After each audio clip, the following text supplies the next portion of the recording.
Que nós não podemos deixar de considerar alguma coisa extremamente importante, que é o fato da gente trabalhar, né, logicamente, com as necessidades, os desejos do nosso cliente. Nós não temos nenhum milagre, que a palavra hipnose é muito forte, de que está sob nossa responsabilidade simplesmente estalar os dedos e tirar todos os problemas do seu cliente. Não, nós estamos ali, somos facilitadores de processo, lá, Cris, somos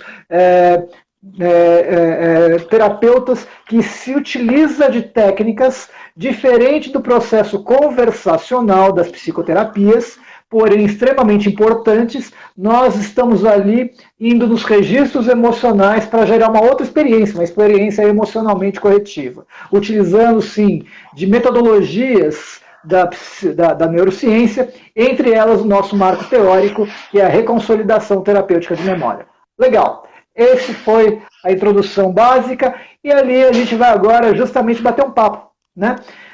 Sim, temos clientes que têm sucessos incríveis em uma sessão, clientes que saem da mesma maneira que entraram. E onde é que está o mistério de tudo isso? Por que alguns a gente consegue resultados assim bem expressivos e outros talvez não tenham nenhuma, nenhuma melhora, né? Antes de mais nada, fica vinculado, claro, né, Fê, que a gente está ali aplicando técnicas e precisa, sim, muito do engajamento do seu cliente, do seu interesse de mudança. E não sei se vale se estender mais nessa questão, ou se já vai entrar com alguns casos. Vamos lá. Gente, o ponto principal é, lembrando sempre esse cenário, tá? Para você ter em mente. A gente quer ajudar você que é terapeuta a melhorar a sua prática atual, tá bom? Então, essa é a ideia. Então, o que a gente está falando aqui, o Rodrigo fala desses casos e tal, mais do que a técnica toda, fazendo aqui um preâmbulo, todo abraço, Alessandro aí, todo mundo aí. Dona Manuela, e tudo bem? Olha aí, quem entrou aí também. Então, fazendo um preâmbulo disso tudo, qual que é? O importante é a aliança terapêutica, né? A gente, mais do que qualquer técnica, a gente vem empregando isso há muito tempo, né? Mais do que a técnica em si, se não tem aliança terapêutica, o tratamento não funciona, né? Isso serve para hipnoterapeuta, isso serve para médico, isso serve para enfermeiro, isso serve para fisioterapeuta. Se você não construir aliança terapêutica, não funciona, o tratamento não evolui. Então, eu acho que muitos dos tratamentos e dos casos que a gente vai contar aqui deram muito certo. Por quê? Porque a gente construiu essa aliança. Porque a pessoa confiou no processo, né? Se a pessoa confiar no processo, a tendência é que ele funcione, né? Pô, mas você está falando confiar no processo, você fala que hipnose não tem a ver com religião, né, com acreditar e tal. Confiança não é isso. Confiança é você se aliar à pessoa, né? E você falar, ok, vou seguir as instruções, vou fazer a minha parte e vai funcionar. Então, já vou abrir com um caso rápido aqui, eu sei que o Rodrigo tem um monte também. O meu principal caso foi de um cliente que ele chegou com um maço de cigarro na mão. Eu conversei com ele sobre o assunto, o que era hipnose, o que não era, etc. e tal. Ele queria largar o tabagismo. E ele me falou, olha, Felipe, eu vou te contar uma coisa, cara, adoro essa expressão, esse negócio de hipnose não é para mim. Expliquei para ele como funcionava, que não são poderes meus, que exige uma atitude ativa da pessoa, não é estalar os dedos e a pessoa dorme, né, e tá curada, né, não é por aí. Ele falou, acho que esse negócio não é para mim, acho que você não vai me hipnotizar não. E eu respondi para ele, acho que eu não vou te hipnotizar. Pode ir embora. Ele falou, não, mas eu nem te paguei. Eu falei, você nem precisa me pagar, você pode ir embora. Sim, a gente dispensa pacientes. Sim, a gente dispensa. Não é todo mundo que está pronto. Se você não estiver pronto, a gente vai te dispensar. Sim, a gente dispensa paciente. Ele foi embora.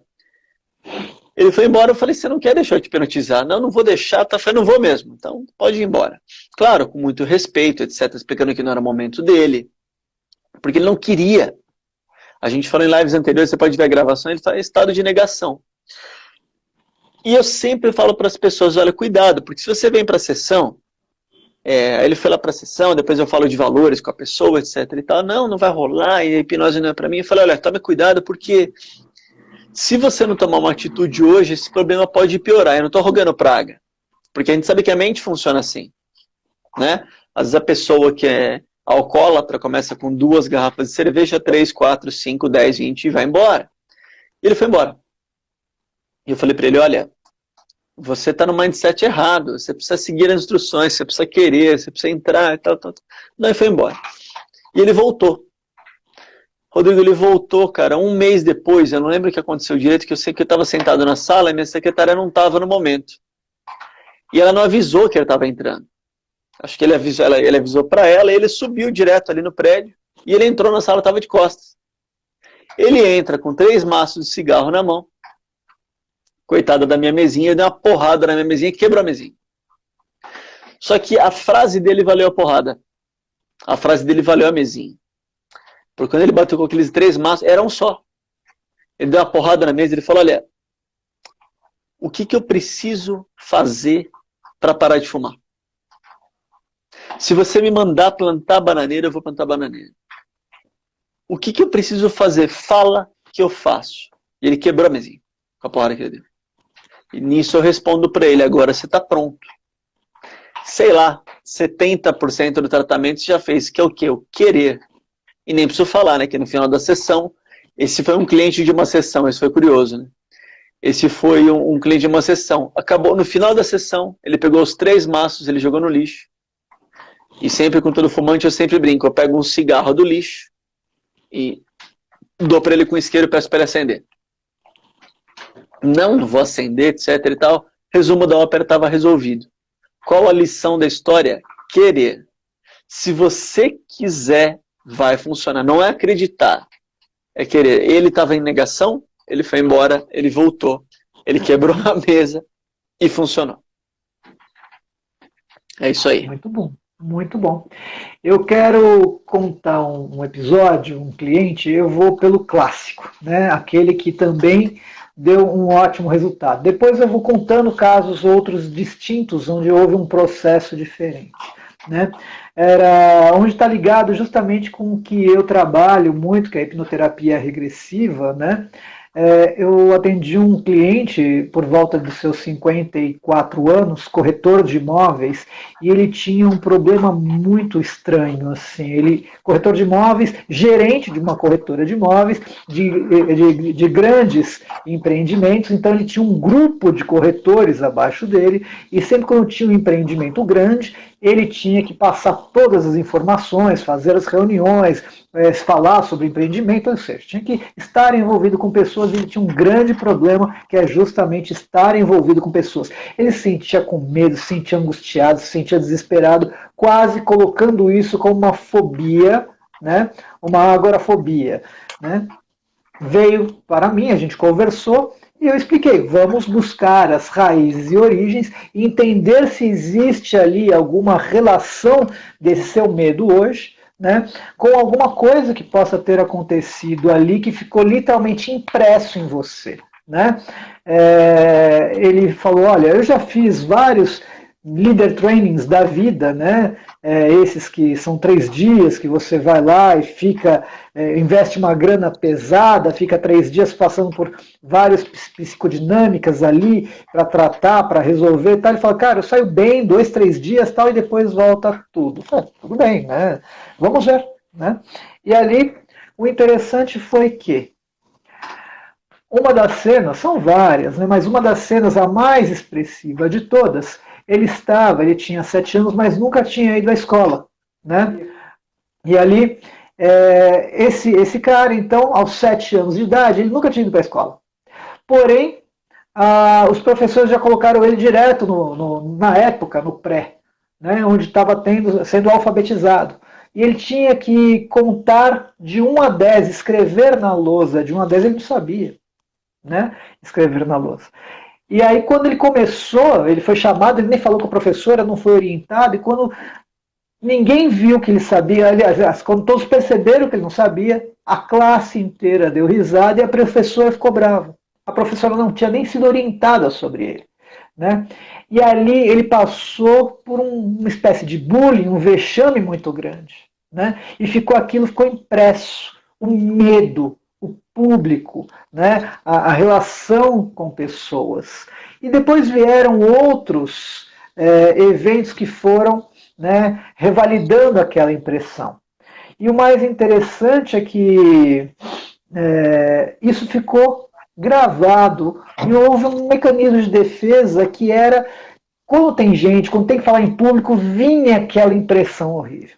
Fomos lá, fizemos toda a ressignificação deste evento, né? Demos uma outra impressão àquela carga emocional, àquela lembrança, né? Ele conseguiu então fazer uma superação, passar, entender, compreender, se acolher, se perdoar, né? E dali nós fomos fazendo um outro processo, projeção, que é o que a gente também tem que lembrar, que é ele se vendo agora, falando com as pessoas, falando com os seus funcionários, com seus subordinados, tudo bem. Foi embora.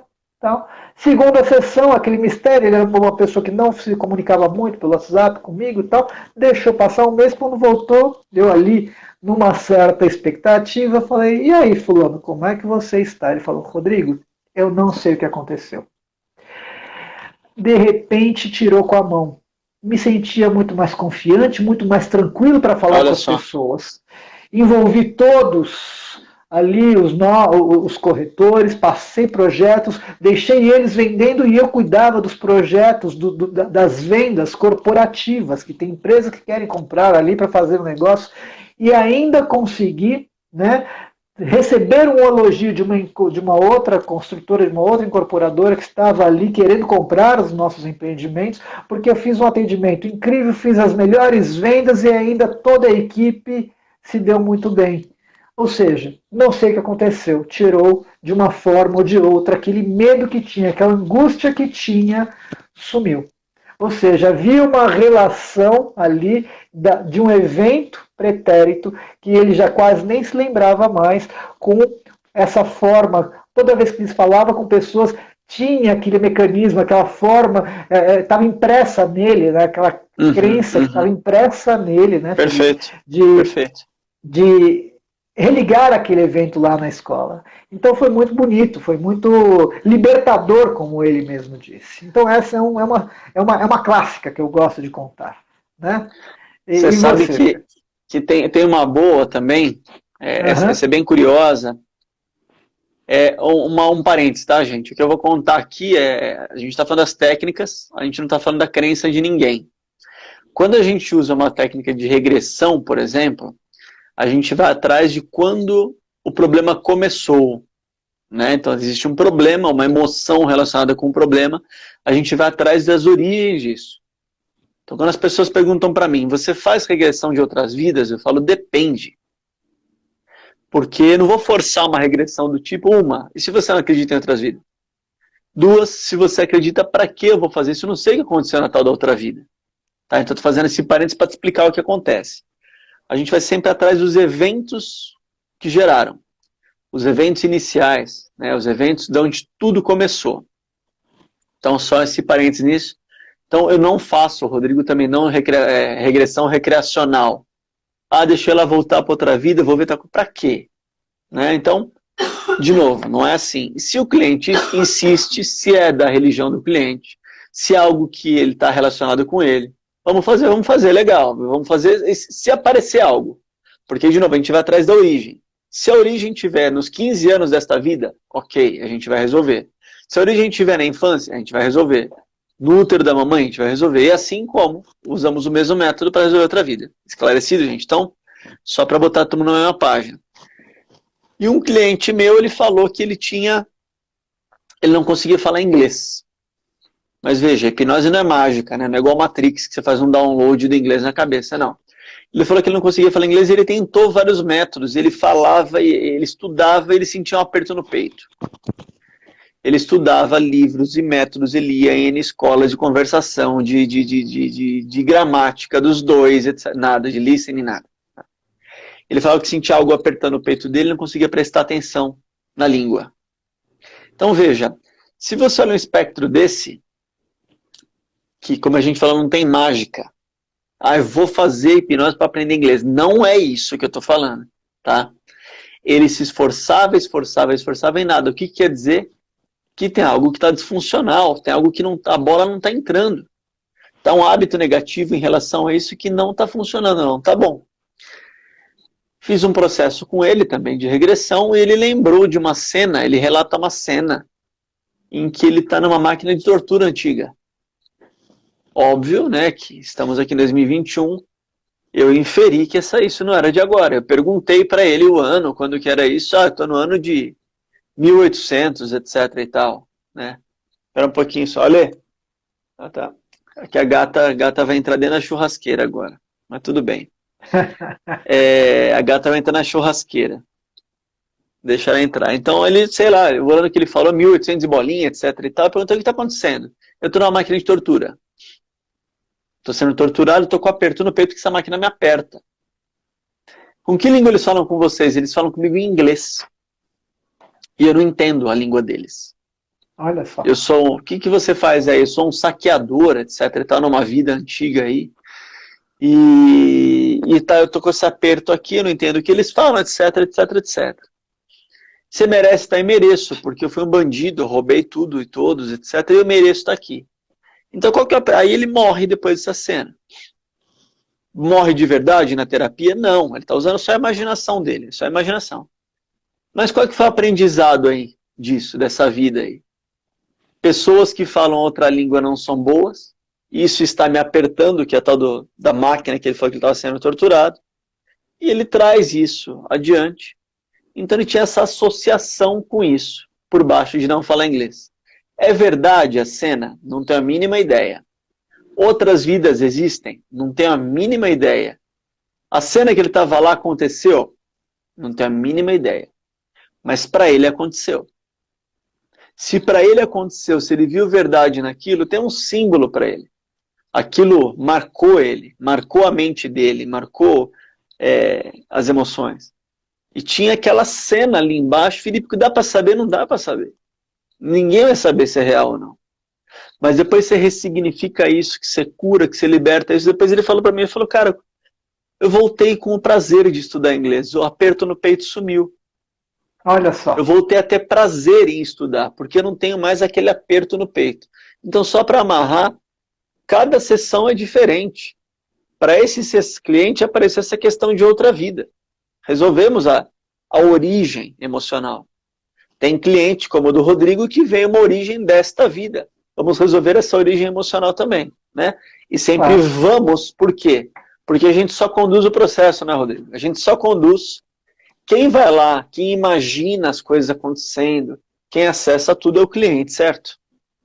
Certo. Eu tenho uma outra agora que é um pouquinho diferente, né? Vamos lá. Uma cliente veio para mim porque ela fez uma abdominoplastia, né, uma cirurgia aqui no abdômen para diminuir, e ela precisou colocar durante um tempo uma sonda para urinar, né? Aí passou um tempo, ela não conseguia mais fazer xixi sem sonda.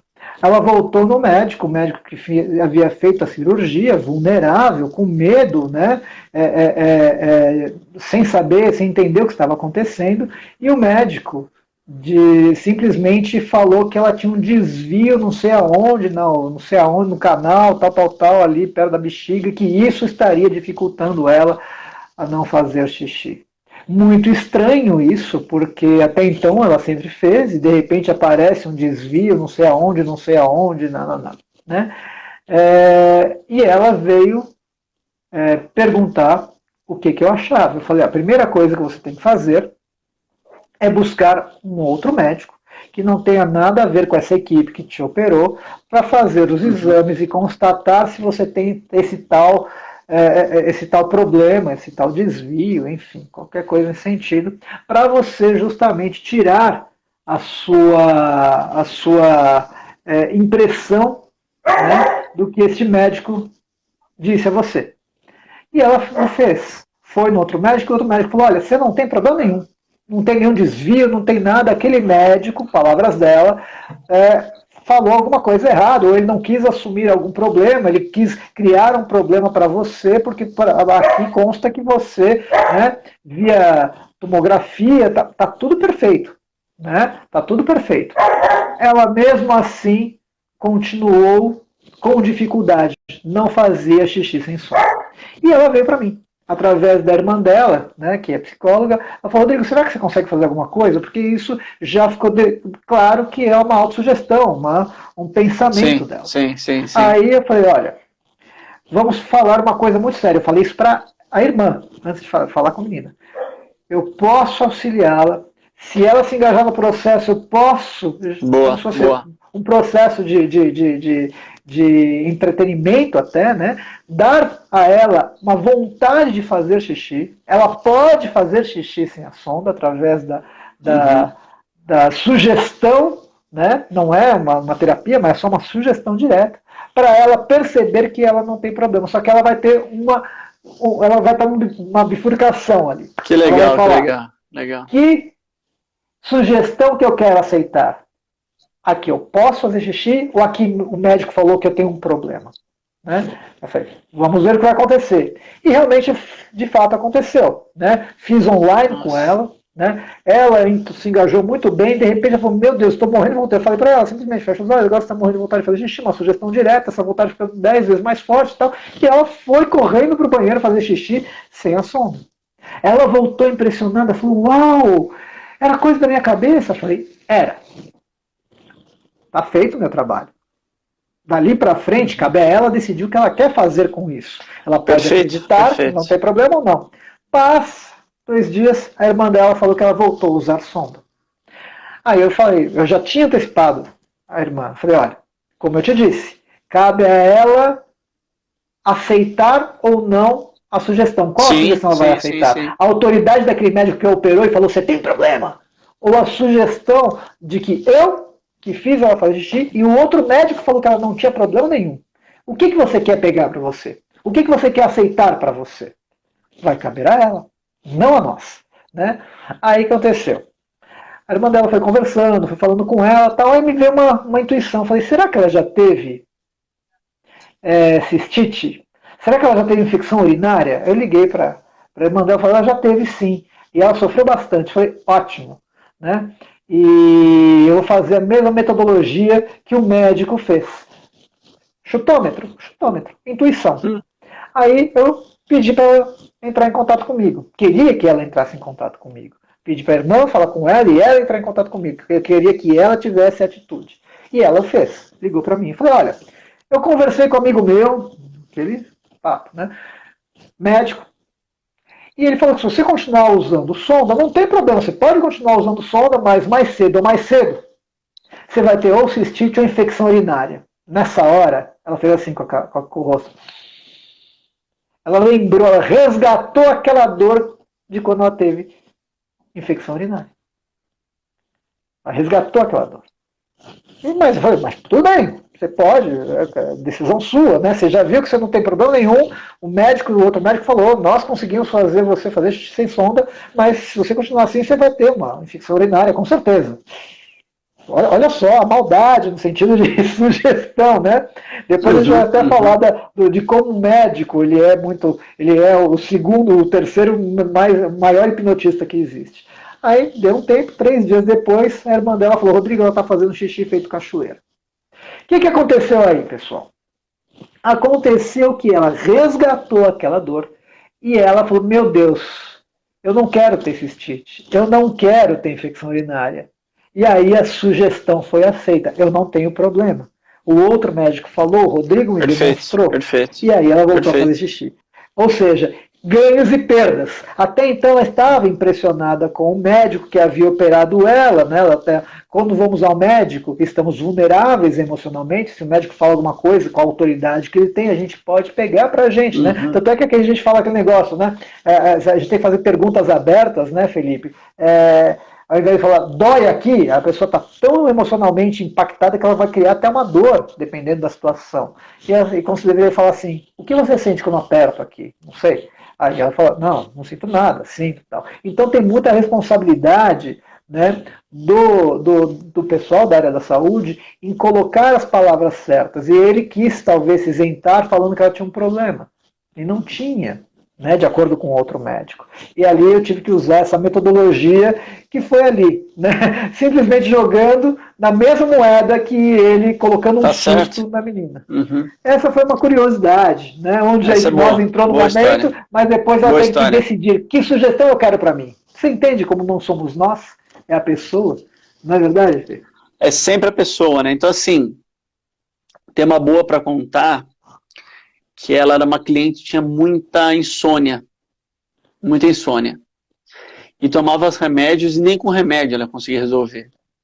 E, gente, esse caso é interessante porque, assim, a gente não quer criticar nada, mas o remédio trata só o sintoma. Só o sintoma. Ah, Felipe, mas o tratamento não tem que ser sintomático? Depende. O remédio não trata o que, como, quem, por quê, onde. Não trata. O remédio trata a pontinha que é o sintoma. Todas as outras perguntas, pergunta de jornalista, né? Quem, como, quando, onde, por quê, com que razão. Não trata. O remédio vai no sintoma. Ah, eu tô triste. Ah, toma serotonina para você ficar mais feliz. Ah, eu tô com sono. Toma aqui indutor, e o nome é feio, né? Indutor hipnótico, né? Parece que tem a ver com hipnose, mas não tem. Ou toma um ansiolítico, como um Frontal, um Rivotril, algo do tipo. E essa cliente, ela não conseguia dormir, nem com os remédios. Remédios pesadíssimos, em doses altíssimas, e não conseguia dormir, não conseguia dormir. Ela me procurou, acho que no alto dos seus 45 anos, por aí mais ou menos. E ela falou, Felipe, olha, desde pequena que eu não tenho uma noite ótima de sono. Eu acordo assustada, ela falava. Acordo assustada. E isso é chave pra gente que é terapeuta. Então fica essa dica para você, que é terapeuta e que quer trabalhar com hipnoterapia, quer acrescentar técnicas novas no seu arcabouço aí. Aí eu acordo assustada e às vezes eu não quero ir pra cama. Porque eu tenho medo de dormir. E durante a hipnose ela usou a frase, né? Ela falou, eu tenho medo de dormir porque eu tenho medo de morrer. Né? E via de regra, sempre que a gente ouve umas coisas de dormir é estranho, né? É bem peculiar. A expressão dormir em inglês é fall asleep. Em português, cair no sono. E, pegando uma leitura em cima disso, acho que até o Jung falou desse assunto, que o cair no sono, ou fall asleep, é um momento em que você está super permissivo. Você largou o controle. Você largou o controle da vida. Fall asleep, eu vou me permitir cair no sono. Literalmente. Né? Não sei se está me assistindo aqui, se já pensou nisso. O dormir é um ato passivo, né? E aquilo, né? Primeiro você precisa fingir que está dormindo para depois se dormir. Um amigo meu falou assim, não esqueci, mas é isso, você finge que está dormindo. Você vira para o lado, você fica ali com seu cobertor, seu travesseiro, você finge que está dormindo e aí o sono vem. Gostei dessa, fingir que está dormindo. E funciona, hein? Se você tem insônia, funciona. Deitar, quanto menos você se mexer, melhor. É hábito. O corpo vai habituando, o cérebro também. E essa cliente lembrou que ela era pequena. E olha que infortúnio, hein, gente? Por 2 ou 3 vezes que ela estava dormindo, ela mordeu mais forte e o dentinho de leite dela caiu. E ela quase sufocou com o dente. Ela quase ficou com o dente entalado na garganta por 2, 3 vezes. Uma vez já é tenebroso, né? Imagina 3 vezes acontecer isso, o dentinho de leite cair, você engolir o dente, ou melhor dizendo, quase engolir e morrer sufocado, quase morrer sufocado. E durante essas 3 vezes, o pai dela fez algo que todo pai faria, ou quase todo pai faria. Ele entrou no quarto, esbravejando, gritando não com ela, sobre ela. Né? Botou ela de ponta cabeça, palmada no bumbum, etc. Enfia a mão na boca dela para tirar o dente. Por 2, 3 vezes aconteceu isso. Olha só, o aprendizado emocional que fica para a menina. Né? A gente pode falar de neurociência, aprendizado emocional, a gente pode falar de psicanálise, mecanismo de defesa, é a mesma coisa, quase a mesma explicação. O que ficou de aprendizado emocional aí? Dormir é perigoso. Se eu dormir mais uma vez, papai vai entrar no quarto, eu quase vou morrer com uma coisa na minha garganta. Ele vai me botar de ponta cabeça, ele vai bater na minha bunda, ele vai enfiar a mão na minha boca, que é a mão dele, imagina a mão do adulto, perdão, uma boca de criança, e eu vou gritar, eu vou chorar. Então ficou o aprendizado emocional de que dormir é perigoso porque pode ser que ela morra. E vai automatizando, automatizando, automatizando. Então, o aprendizado não fica como eu estou explicando para você. O aprendizado fica para você de forma implícita. Me explica como amarra cadarço, você não sabe mais explicar. Me explica como anda de bicicleta, como você anda, sem ensinar, explica como você anda. Você não consegue explicar mais, né? Explica, você está lendo as palavras aqui na tela ao vivo, né? Ao vivo. Você não pensa mais. Ah, mas ao VI vivo. Não, você já leu ao vivo, né? Então ficou aprendizado. Com o aprendizado, dormir é perigoso. O que a gente tem que fazer na hipnoterapia? Desmontar essa crença, né? Programação neurolinguística, por exemplo, fala de crenças, níveis lógicos, etc. Tá? Uma outra discussão.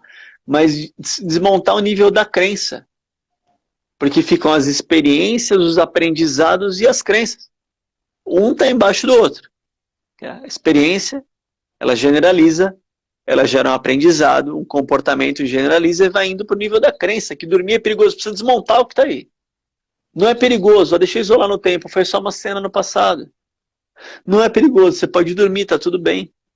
Já foi, já passou, etc, etc, etc. Então foi bem curioso isso, porque, de novo, remédio nenhum acessa essa camada. Ah, vocês são negacionistas. Não somos negacionistas. A questão qual é? O remédio, feliz ou infelizmente, não sei o que te falar, é pequeno. É sintomático, não tem o porquê, como, quem, onde, de dia, de noite, estava acontecendo. Não tem. Não tem. E esse é mais um caos.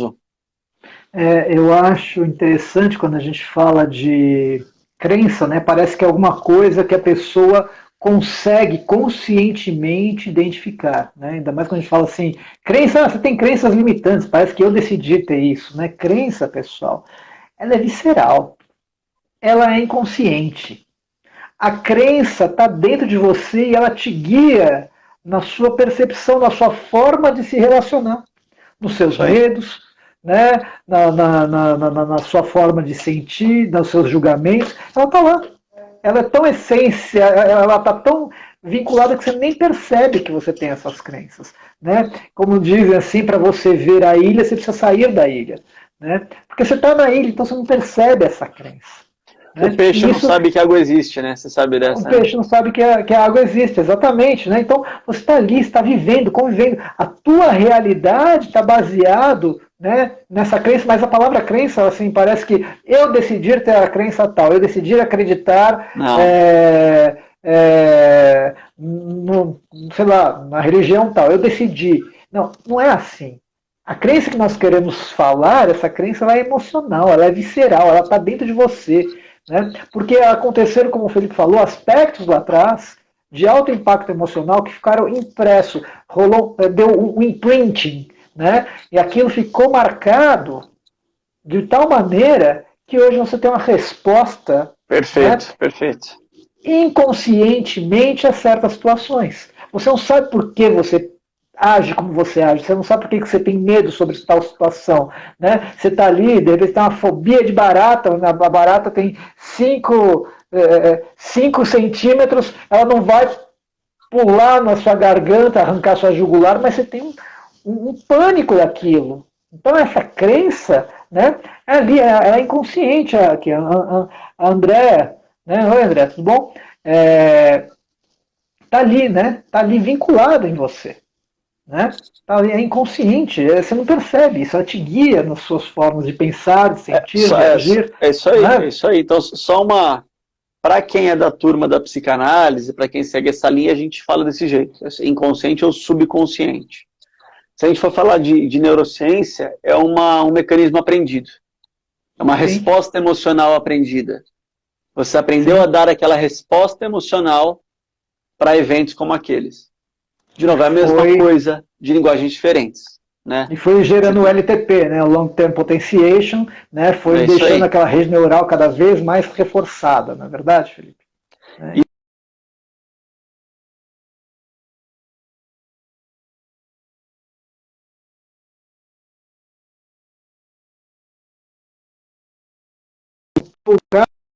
outro, falamos um pouco agora sobre crenças. Você voltou, Felipe? Voltei, para mim era você que estava parado. Vai lá, continua lá. Então, eu continuei falando, porque eu não sei quem estava travado aqui, mas a gente estava falando, né? Pessoal, se vocês tiverem alguma dúvida, coloquem aqui agora, vamos bater um papo, né? Vamos deixar isso mais amplo. De repente vocês colocam uma dúvida que a gente pode fazer alguma consideração, porque hoje é um dia leve, hoje é um dia para contar casos, né? E ainda que, olha só, temos 15 minutos, perguntem já, porque a gente sempre faz 1 hora de live, a gente termina às 9. Mas é isso, dia de perguntar, e aí o que aconteceu depois, etc.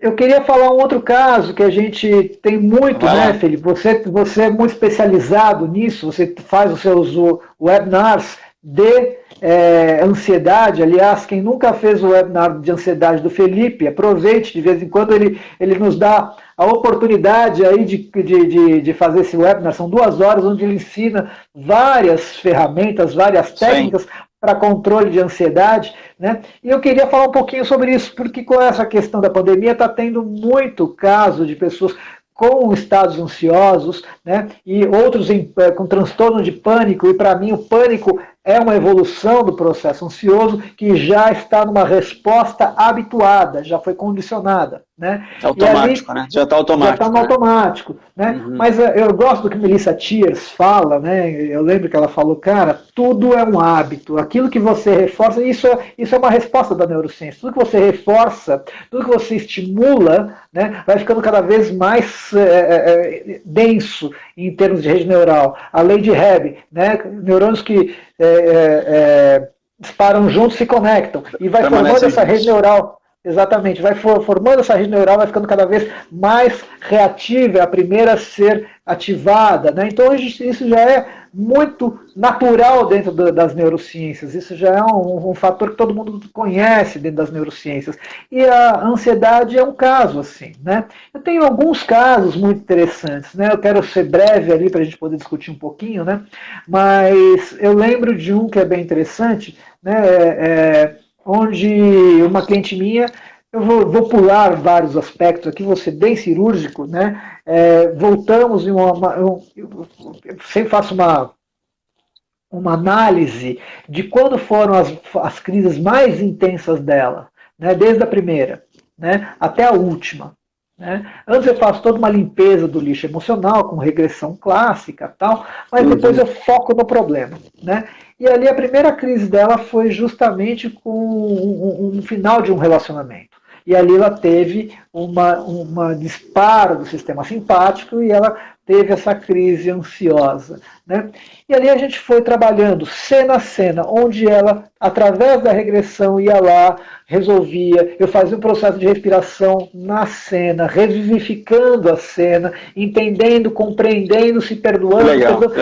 Fazer mini terapias dentro de cada cena e colocava o que, Felipe? Colocava a respiração, controle de respiração, fazendo todo o processo ali. E nós somos em 1, em 2, em 3. Eu sempre peço umas 10 cenas ali. Que você está fazendo o quê? Você está reeducando a sua mente a reagir de forma diferente, né? As amígdalas cerebrais vão reagir de forma diferente do que ela estava acostumada. A gente está fazendo um reimprinting, né? Fazendo uma reimpressão emocional. Por quê? Porque nesse momento, quando a gente tem crises de ansiedade, não é conversacional. Você tem que ativar a rede do problema. Você tem que trabalhar ali naquela rede do problema. E nós fomos fazendo. E né? Lembrando isso, né? Tá automatizado, né? Por isso que é difícil, tá muito automatizado tudo, né? Tá muito automatizado. E o interessante, o curioso, exatamente, o curioso foi que fomos lá na primeira cena, foi muito difícil, a segunda ela já estava entendendo, a terceira, a quarta, a quinta. Chegou na última que eu sabia qual que era, que ela teve uma crise de pânico no shopping quando estava entrando numa loja. E ali eu falei, agora você está na última cena lá no shopping. Onde você está? Estou no shopping. O que você está fazendo? Estou entrando na loja. Como é que você está sentindo? Nada. Entrei na loja. Estou vendo as coisas. Estou conversando com a vendedora. Minha mãe, minha cunhada. Ou seja, você limpou o passado e isso afetou o presente, né? E a imaginação do futuro. Exatamente, a imaginação. E ela havia tido uma crise ali, só que o cérebro dela já reconfigurou a cena. Olha que legal. O mais curioso é que ela não teve mais essa crise. Né? Claro que houve também, a gente trabalhou os 2 pilares, como você fala, trabalhamos o pilar emocional, ali, com essas mini terapias dentro de cada cena, e reeducando as respostas. E depois fizemos algumas projeções, isso foi muito interessante. Então, a hipnoterapia, nessa questão da ansiedade, ela ajuda muito. Claro que nós passamos, quando nós passamos, cada um de nós passa os seus exercícios para ajudar a criar um novo hábito, a recondicionar a resposta habituada para uma resposta mais controlada. Não é verdade, Felipe? É isso, gente. Então, gostaram desse caso? Gostaram dessa história? Esse é um método. Esse é o método que a gente sempre usa. Façam perguntas aí. A gente usa esse método sempre, né? É o método principal aí de fazer a regressão. Para o quê? Para você visitar esses momentos traumáticos. Viver, entre aspas, aquele momento de novo, dar uma nova condição e colocar uma nova emoção em cima. Né? Então, o Rodrigo mencionou, às vezes eu peço 10 cenas, por aí vai, é isso. O cérebro aprende por repetição. Né? Então, um processo que a neurociência chama que é um processo de mielinização, é de criar mielina. Então, o cérebro tem uma mielina em volta. Quando você está se desenvolvendo, você é criança, você vai ficando adulto, etc., tem uma mielinização também. Então, todo esse processo aí. Então, isso está relacionado com hábito. Quanto mais você repete, mais a coisa fica lá. Né? Tudo é hábito. Tudo é hábito. Então, isso que o Rodrigo contou, como é que ele fez? Ele fez o caminho contrário. Se ela teve 10 cenas de hábito em que ela teve o problema, ele pegou as mesmas 10 cenas de hábito para desfazer o problema. Ele pegou itens em que ela repetia aquele problema de forma recorrente, desmontou aqueles itens e colocou novas emoções em cima, entende? Então, assim, a gente vai trabalhando em cima de como o cérebro trabalha. Né? A gente sabe que o cérebro é assim. Então, de novo, não é nada mágico. Né? O Rodrigo com certeza vai falar que a sessão não demorou só 2 minutos, pelo contrário. Né? Foram algumas horas aí fazendo isso. 3 horas, pelo menos. Então, mas de novo, né? E ainda assim é diferente. Pô, eu já vou na terapia, tal, já faço terapia falada, eu sou terapeuta, ok, legal. Mas se você é terapeuta e já faz terapia falada, você pode acrescentar isso. Porque aqui a gente está falando não é de acessar a memória, simplesmente. É de acessar o quê? As emoções que estão junto com as memórias. Aí o jogo é outro.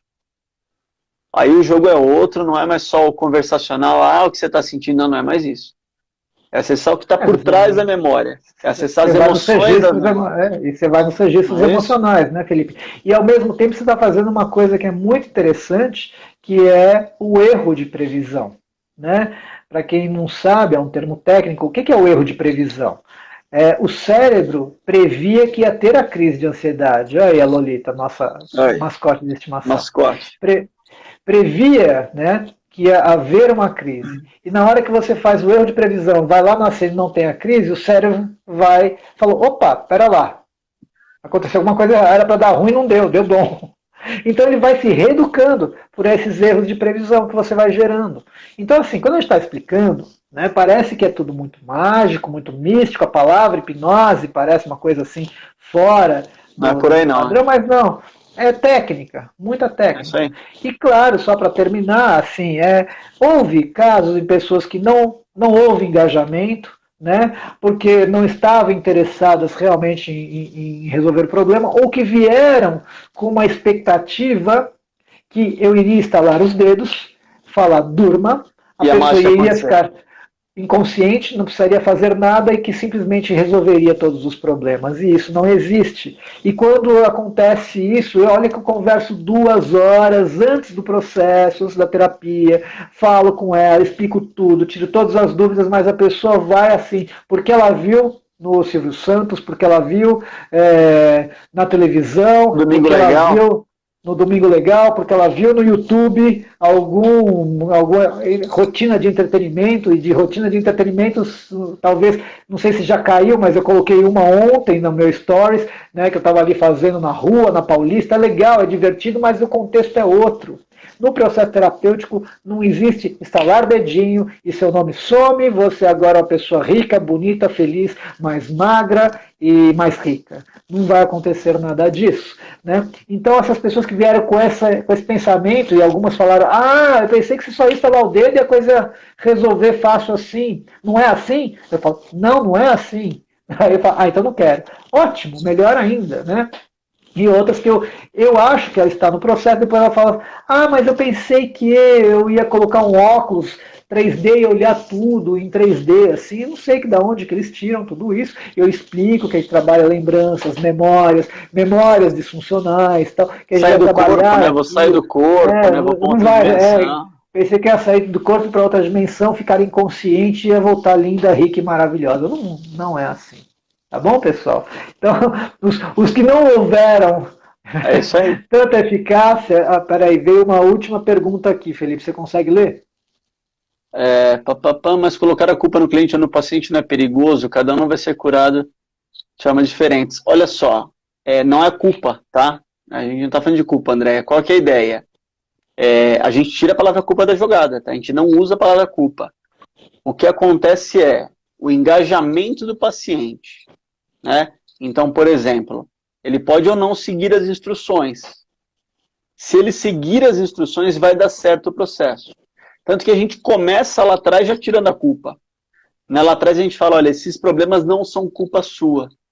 Claro. Você não tem depressão porque você é fraco, você não tem ansiedade porque você é fraco, um fracote, não. Né? Então, não é culpa. Mas o que acontece muitas vezes é um processo de hipnoterapia em 100% interior. Né? É 100% da pessoa. Eu brinco que a gente é como um Waze, né? Um GPS, vira à esquerda, vira à direita. Se ele não quiser virar, ele não vai virar. Se ele não quiser, modéstia à parte, eu sei o melhor caminho. Vira à direita, esquerda, direita, de novo, você vai chegar lá. Talvez ele não vire. Então, não é questão de culpa, é de engajamento.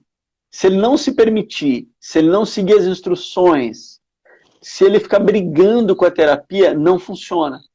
Né? Então, às vezes a gente fala isso. Como aquele paciente do tabagismo que eu falei. Eu falei para ele, olha, você não está no momento. Né? Você não está pronto. Porque você ainda está achando que sou eu que vou te hipnotizar. Você ainda está achando que eu vou entrar na sua mente e essa batalha de mentes, eu sou macho, você também. Eu falei, não é nada disso, falei para ele. Ele foi embora, com todo o respeito possível, foi embora. Eu falei, olha, não é o momento. Ele falou, eu também acho que não.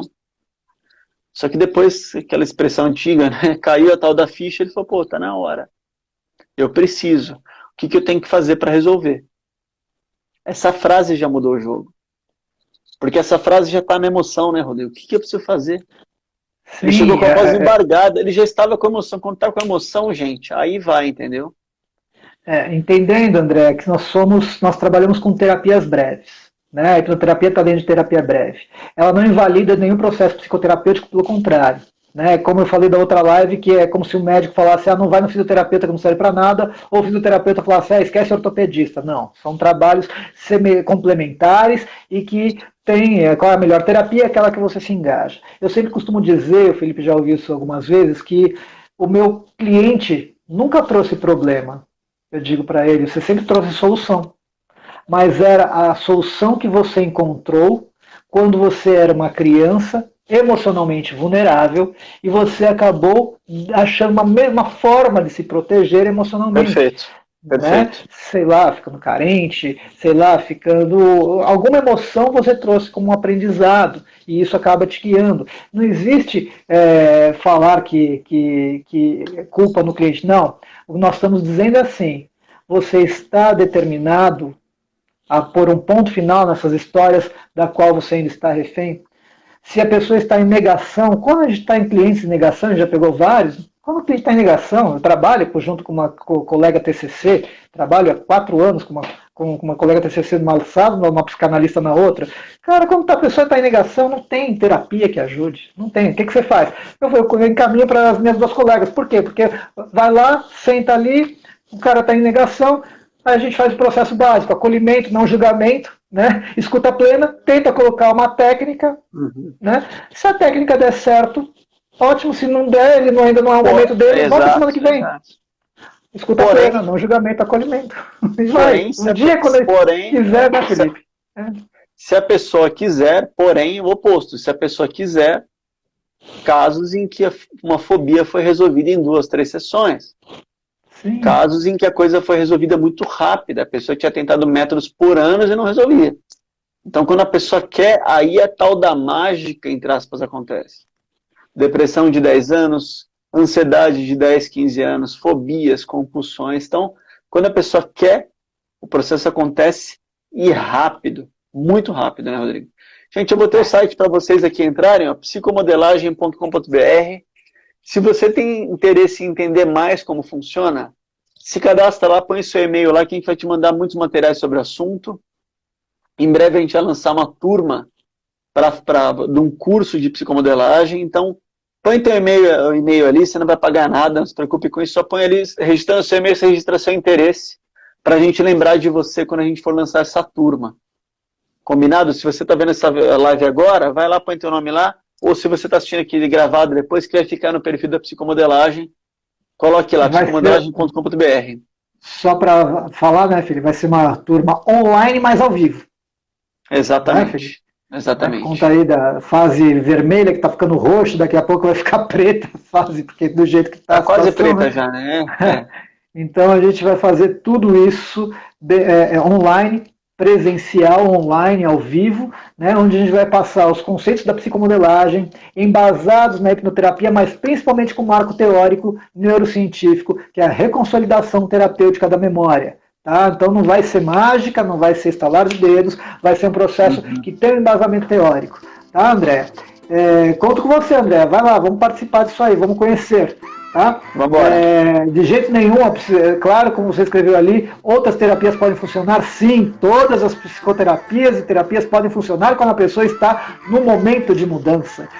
A gente só tem que ver qual que é a melhor terapia, é aquela que ele se encontra, não é verdade, Felipe? É isso aí. Gente, obrigado pela audiência, são 9 em ponto, a gente está mantendo lives de 1 hora, estamos fazendo toda quarta-feira agora e vai ficar no perfil essa live e mande para seus amigos. É isso aí. Gente, obrigado. Felipe, mais uma vez, obrigado.